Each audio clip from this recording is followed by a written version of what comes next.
I built this for $35 and sold 427 of them, making over $70,000 in sales. I'm gonna do a quick tutorial and then we're gonna get into the real numbers. What did I actually profit after Etsy fees, after shipping fees, materials.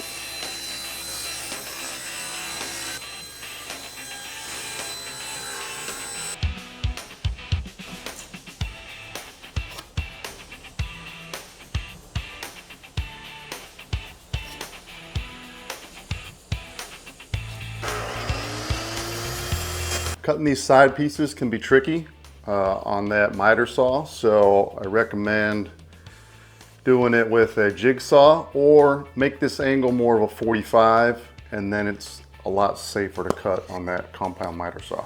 All right, so here's what we got. The backing piece made out of the plywood, the two side pieces, and the shelf piece.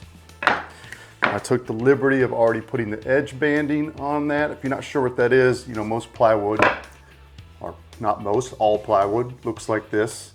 This is not gonna be exposed because the side piece is gonna be on it. However, this side and this side will be exposed, so we put a piece of edge banding.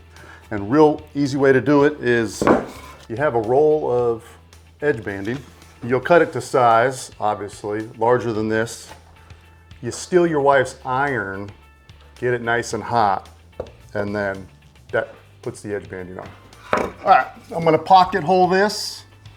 I'm gonna cut, the edge banding always has a little piece on the end you gotta cut off, and then we're gonna sand it up and assemble.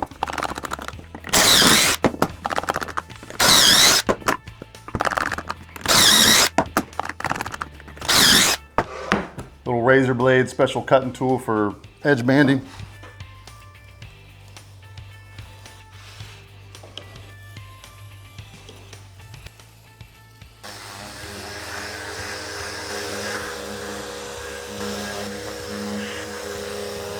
All right, we're gonna get into assembly now.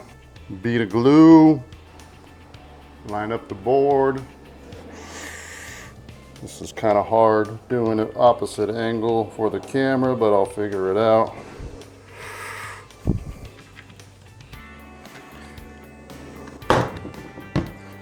And put your Kreg screw in.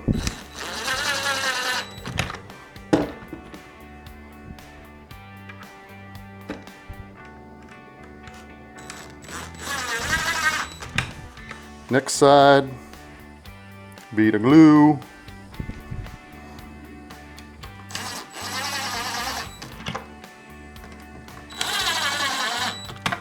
All right. Next up, I'm gonna measure 5 1/4, which is what I cut this at, so this shelf will line up right about there.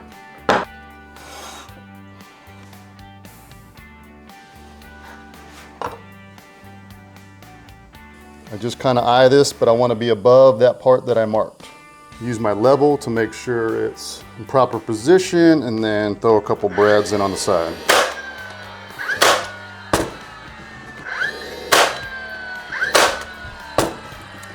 And then I'll flip it over.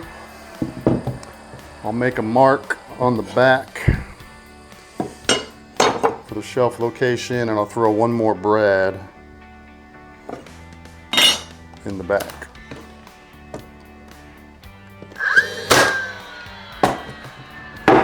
Last up, wood filler to put in the brad nail holes on the side.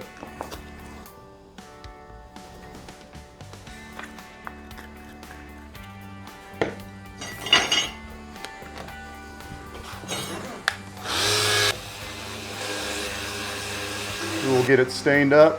We need to spray some pipes. Should be good to go.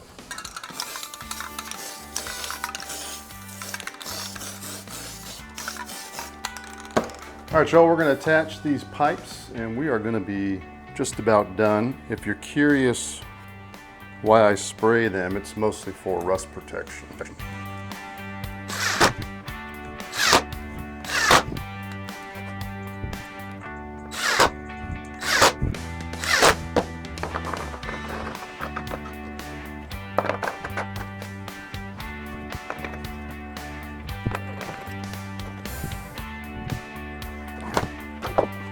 All right, real talk time.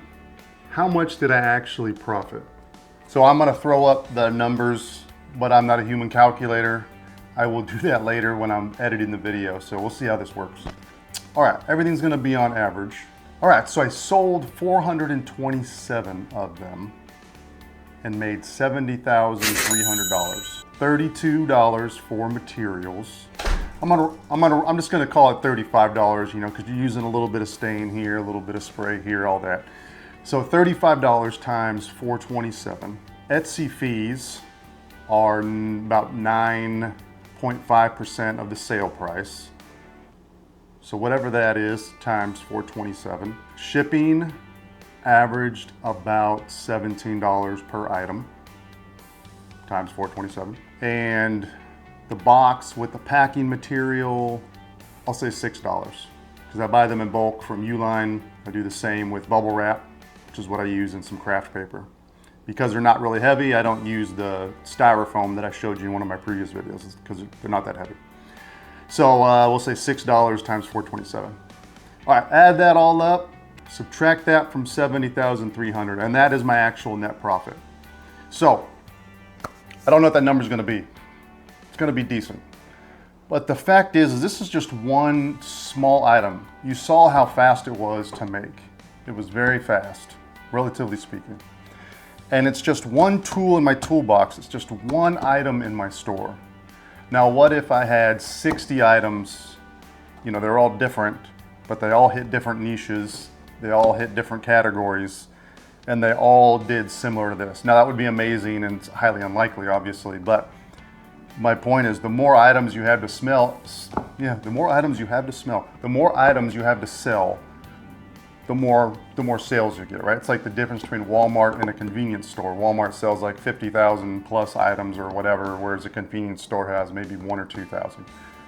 Walmart's going to get more sales, right? So having a bunch of smaller items that aren't that difficult to make, you're not selling them for that much, and who knows? You design something, you build it, you list it to sell, and it completely surprises you, because I didn't expect to make that much off this thing. But over a couple of years, you know, I made whatever that number is going to be, 40, 50, 60,000. So it's pretty cool. It's pretty amazing. So find something. Do not steal my design. You saw my video a couple of videos ago. Go watch that. You'll like it. It's about people copying your designs. But y'all, there's still stuff out there. You just got to think outside the box a little bit, or take a problem that someone has already solved and make it better, or design it better, or design it for a new space. That's all you got to do. I know that's all you got to do, but yes, it's daunting, and you've got a unlimited amount of competition out there doing the same thing. But hopefully, something like this, something like these videos I try to make for you, kind of get your gears grinding a little bit and helps you to think of things that you could design, build, and sell in your shop. So, all right. Thank you for watching.